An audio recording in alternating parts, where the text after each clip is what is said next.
Hey everybody, welcome to another episode of Bonsai's Forever. I'm Jay, and today I'm going to be working on a Fukien tea tree.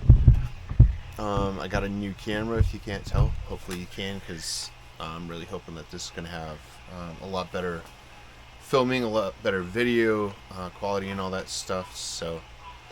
Um, so yeah, so here we go. Alright, so here's the tree right here. I finally got a camera where I can see from the front side of the camera, so I'll move you guys in to where you can see the tree a little bit better here. So this is a tree I got from the Walmart. I gave you a little bit of a rundown on the tree earlier, or in the beginning of the video here, so I am going to just go ahead and get to work on this. I want these roots to be kind of radial and fanning outward from the trunk throughout the pot here. I think you can see that there. See how the roots are kind of fanning outward from the trunk of the tree. Alright, so first things first, pretty obvious, it's got to come out of this pot. So it's actually in here pretty decent. It's not completely rotted out of the pot already. So I'm going to clean the edges of the pot here with my fork rake. That should get it to come out. There we go. Alright.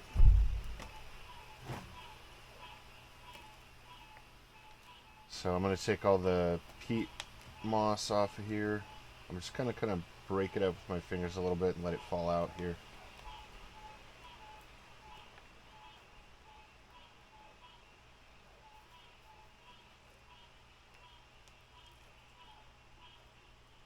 This tree's actually got a decent amount of roots to start with this time, which is great.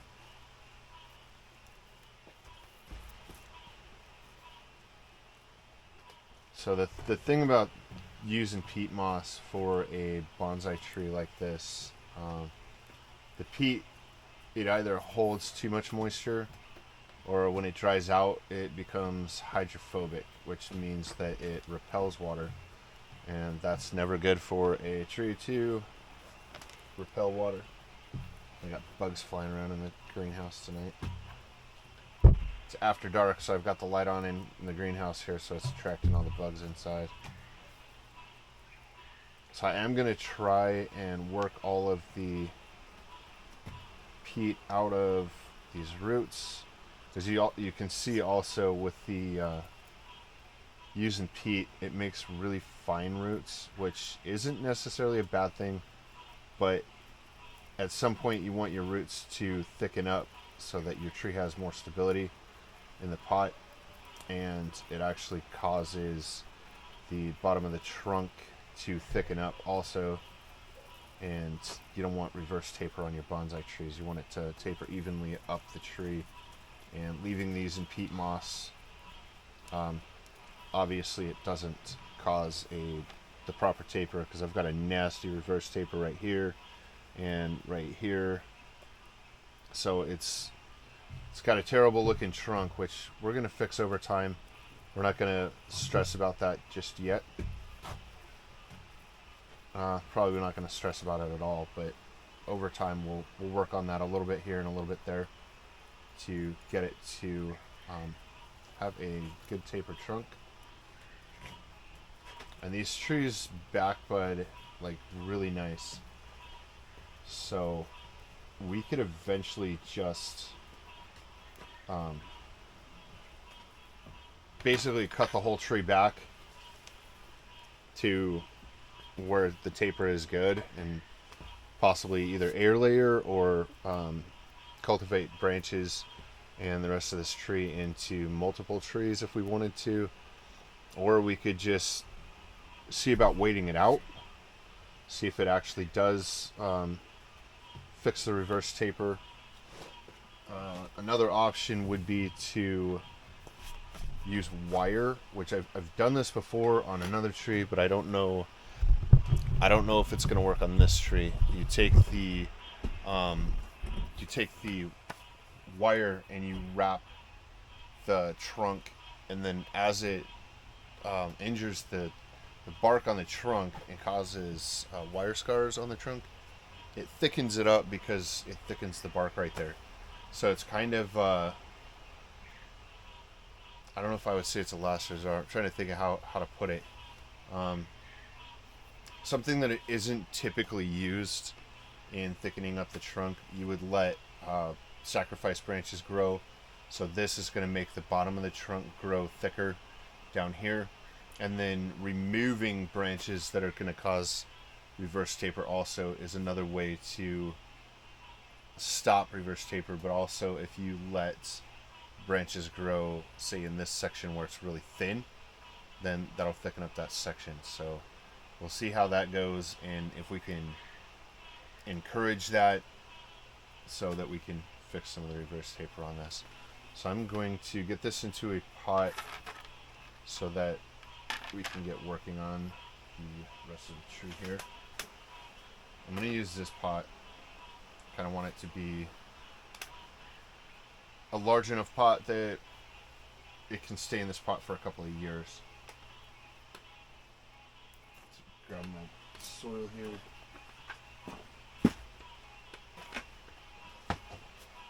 And my scoop.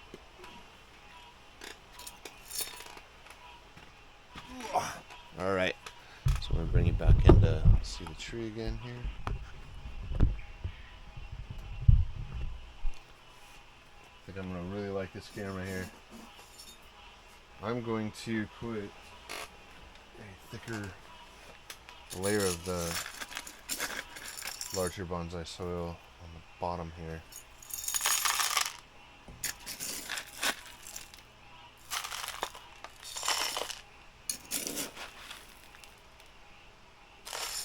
I'm going to kind of sift the smaller pieces out. I want the bottom layer just to be the thicker soil here.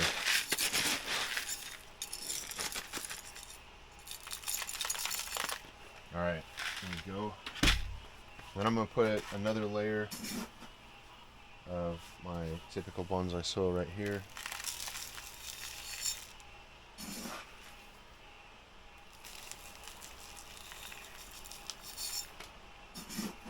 I'm going to build up just a kind of a decent sized layer right now with this tree because I want these roots to be up a little bit off the bottom so that they have a place to go as this tree is growing and gaining some strength. Alright, so then I'm going to put a layer of soil on top of it. This tree's kind of got a flat roots. I'm going to tilt the tree just a little bit this direction because laying flat it's kind of leaning that direction, so that looks like a good planting angle right there. And then because these roots are flat and very fine, I'm just gonna lay the soil over the top of it. I'm really not gonna work the soil into the roots very much. I'm gonna do a little bit of chopsticking on this. But these roots are really fragile, and I want to break as few roots as I possibly can right now, because this tree is it's in a stage right now whether it could go really good or really bad. I don't think it's going to die if it goes to the bad side. That kind of sounds weird, but anyway, go to the dark side. Star Wars. The 4th was a couple of days ago, so if you're a Star Wars fan. Anyway, so if things go terribly wrong, obviously it would die, but I don't think it's going to go terribly wrong. These trees are pretty hardy, pretty forgiving. So I'm going to work this soil in just nice and easy. I can feel where the roots start, so I'm just kind of flattening the soil out into the roots a little bit. you can see the soil moving down into the roots. And right now I'm holding the tree in the position that I want it. So as I get the soil to settle, and that's mostly what I'm doing right here. I'm not punching it through the roots or anything. Just trying to get it to settle. And by holding the tree also, you can feel when you touch the roots with a chopstick. So as you're chopsticking it in, you don't want to be obviously damaging the roots on this. So as I'm chopsticking it and I'm holding the tree, I can feel when the chopstick is touching the roots. So that's when I'm stopping with the chopstick. And obviously around the edges there was no roots, so I'm really getting that down in there.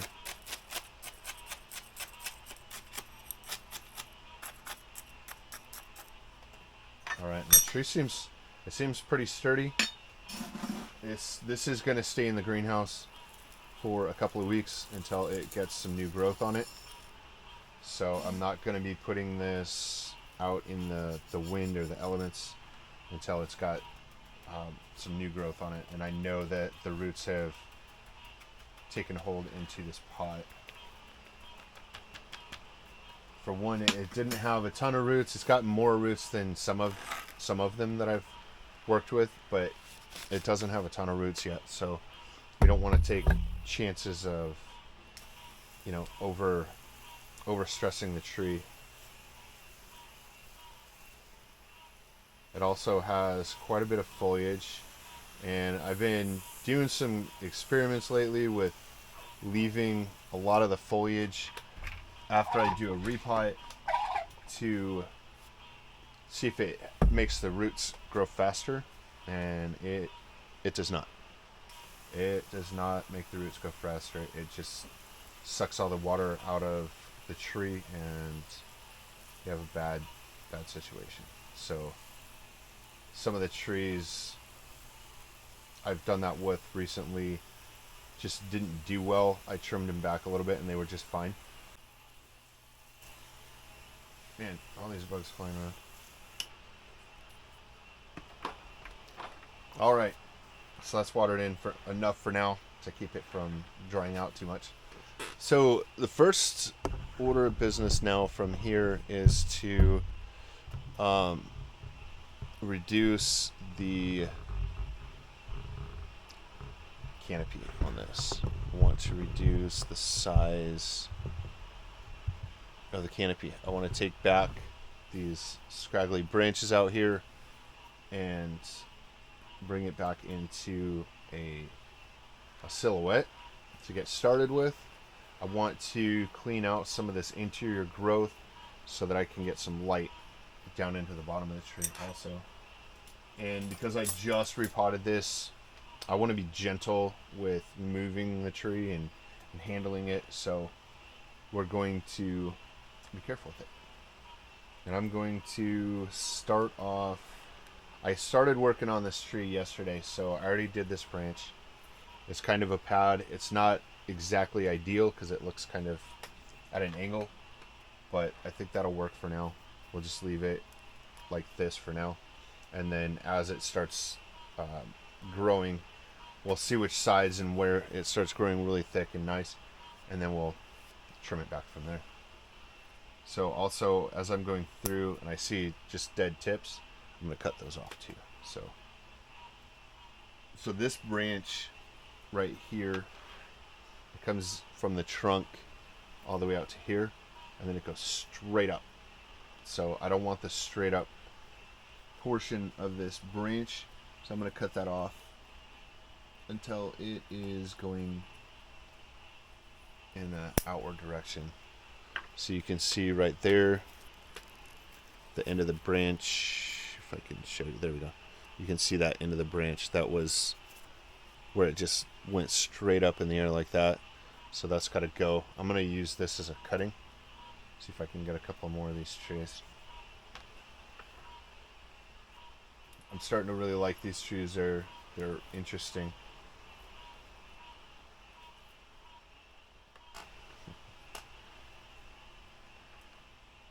So yeah, I'm going to, and I don't know if I want to just take off all the branches that are growing straight up like this, or if I want to try and wire them at a later date. Because obviously you can wire these trees. This is not a natural shape. That was wired. There's a big wire scar here. There's a big wire scar here. So these trees can be wired.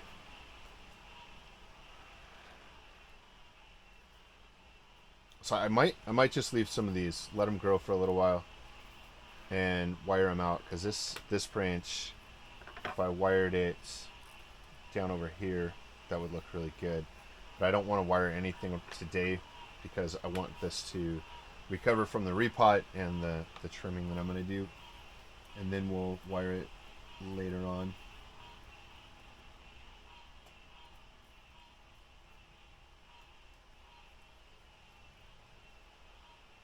Taking off the larger interior leaves to open up the canopy so that we can see through it, and so that the lower stuff can get light and gain some strength. Because this tree definitely looks like it's an apically dominant type of tree. So the other thing that I'm going to be doing with this tree is I'm going to be removing all the little flowers. I don't want the tree to be putting any effort into creating flowers just yet. I want it to put all of its effort into creating new foliage.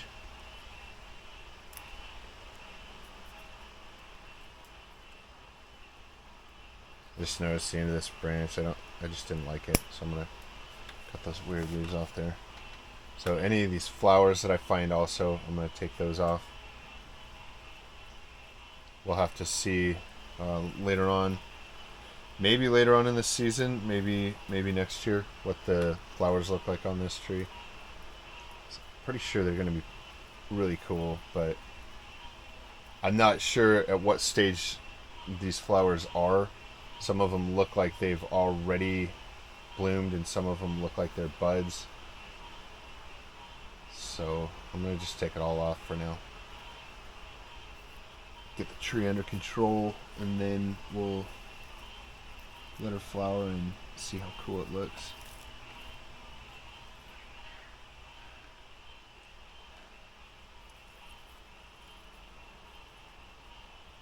So one of the other things that I'm really working on right now with getting the foliage and stuff off is anywhere there's a bend on the inside of the bend, I'm taking everything off of that.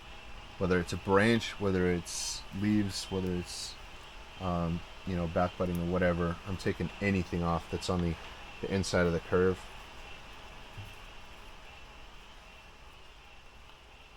So this branch is coming out of a very weird spot. It's coming out from underneath of the trunk, but it's causing structure over here. It's a little weird. I think I'm gonna leave it for now because I like that it has a branch right there. So we'll see how that turns out. I'm gonna take off the second branch right here.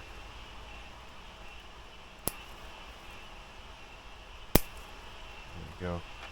So it only has one branch coming out right here, so that it'll stop causing a swell right there. Branch. I'm gonna work on this branch here now.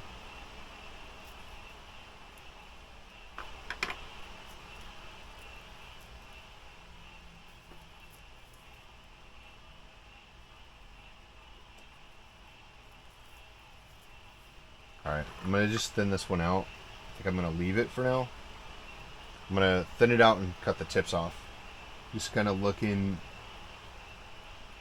by folding it down to see what it would look like if I wired it out. Looks like it's going to work pretty well wired out, so. No bug. Go play over there.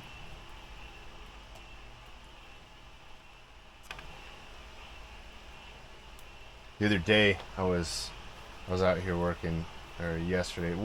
the other day. I was out here working, and I heard a crash behind me. Not a huge crash, just a little crash. But I looked back, and there's a knoll sitting there, and it's eating a bug. So I thought that was pretty cool. He dropped down like a ninja and caught a bug. He just looked up at me like, "Yep, I got it." I think it's awesome having lizards running around in my greenhouse. I've got toads running around out here, and lizards and frogs. So I haven't had a whole lot of bugs out here this year so far because I've got so many critters out here that are eating the bugs. So it's very helpful. It means I don't have to use pesticides as often. So yeah, I would definitely prefer not to use pesticides on my tree if I can help it. I don't like using pesticides for much of anything. I did use the ant killer pellets in the yard, but I noticed the other day that my younger chickens are actually eating the ants, so I stopped putting out the pesticides for the ants so that the chickens can eat them.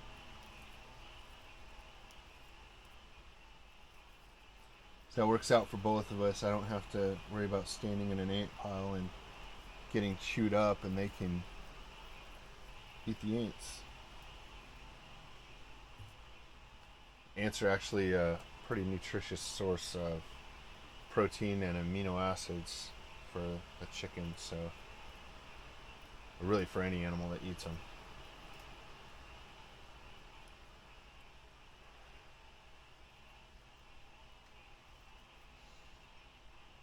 I got a branch right here that's completely dead.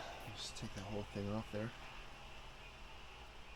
I've got a branch that's growing straight down into this other branch. That one's going to come off.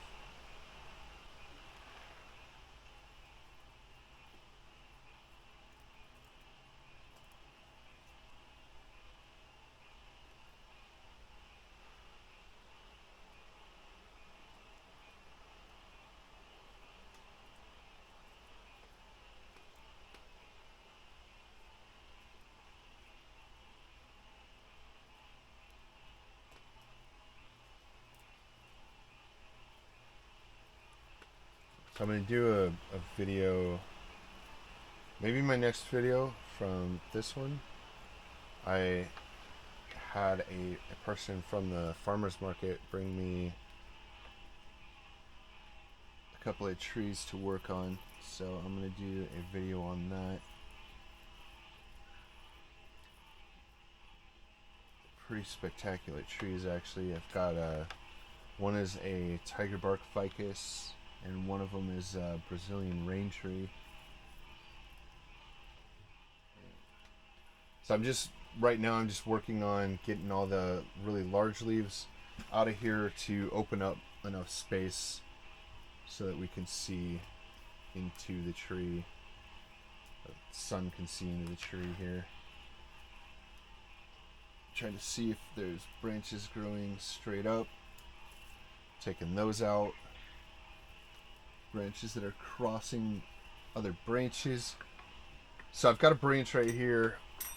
Decided I am going to take it off. This branch right here. So it's going from the trunk, this underneath the curve, and it's going across the top of this branch, and it's growing in front of this branch. So I'm just going to take this one off, and because it's growing at a really hard angle also into the trunk. Yeah, really hard angle. So I didn't even get the whole branch when I cut it there.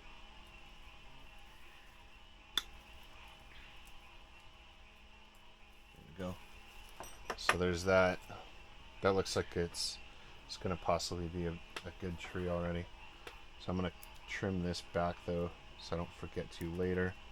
So like I said, when you're cultivating trees from cuttings or if you're digging up Yamadori, you do want to take off unneeded foliage so that it doesn't waste its energy trying to keep all the leaves alive, so that it can put more energy into growing roots, and then once it's got roots, then you'll get more leaves again. But I don't want to take off all the dark green leaves when I do this, because the dark green leaves are the ones that are actually producing energy. The light green leaves are the ones that are taking energy, so to grow. So you've got new growth taking energy and old growth giving energy. Do you want to take off some of these that are at the bottom and being blocked and all that stuff, so that they aren't also taking energy? Because the tree uses energy to transport water to all the leaves. There you go. That looks pretty good. So I'm going to go ahead and put this into the propagation bed. I cut the trunk back here. So it came off kind of weird when I cut it off the tree. So clean up the end here. That I've got some new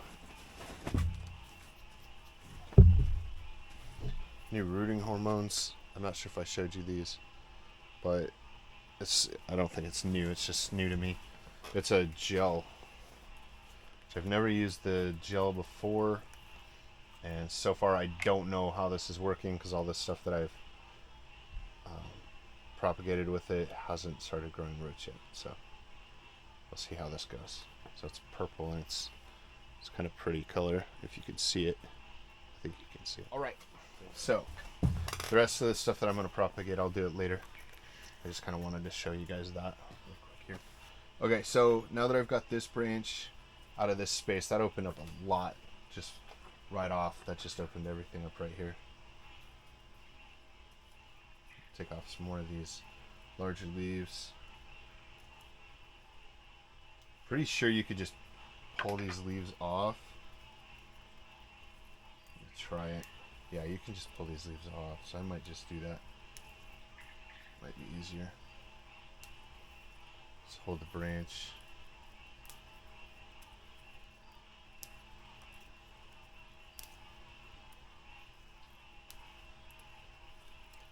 And in the bonsai community, they would consider this partially defoliating the tree, I guess, so that you can get more light into it.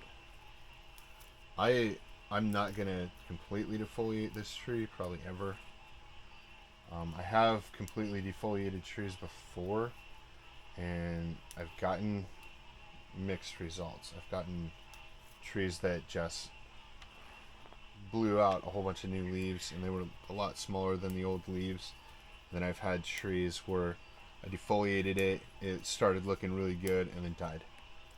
So I don't know how I feel about completely defoliating trees at this point. Something that I probably won't do for a long time, because I don't want to kill any of my trees. So until I understand it a little bit better, I guess I won't be completely defoliating anything. These trees do grow branches out of where the leaves are at. So as it's growing a new branch, that leaf that's at the base of the branch, we take that leaf off so that it gives the branch all the energy to grow, instead of having some of the energy going to that leaf at the base of the branch. Dead branches down here. Branch tips. Alright, so this is looking pretty good.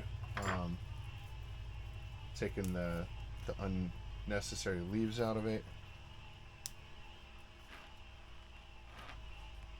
It's a lot faster when you're pulling them off instead of cutting them off.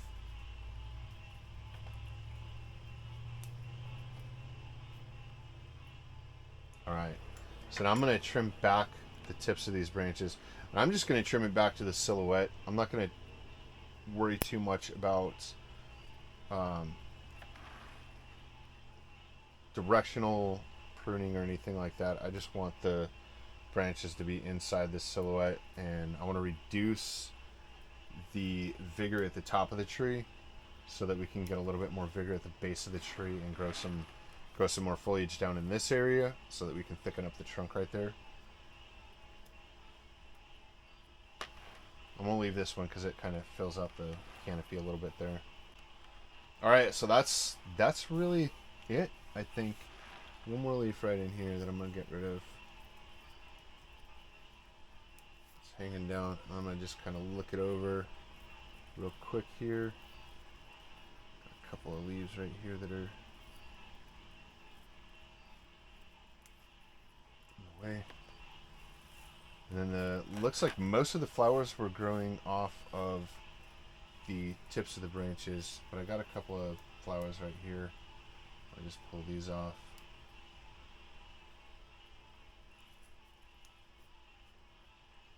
Letting a tree flower takes a lot of energy from the tree. A lot. It's pretty much putting every bit of extra energy into the flowers.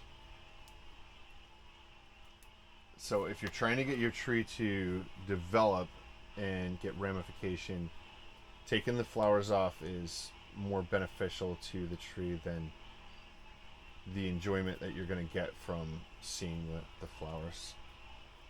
There's a couple of trees that I've just let the flowers grow and dealt with the extra time that it's taken to grow the tree. And that's obviously totally up to you if that's something that you want to do, to wait on it. But on the other hand, it is more beneficial sometimes to let the tree grow and then enjoy it. So now I'm kicking the camera.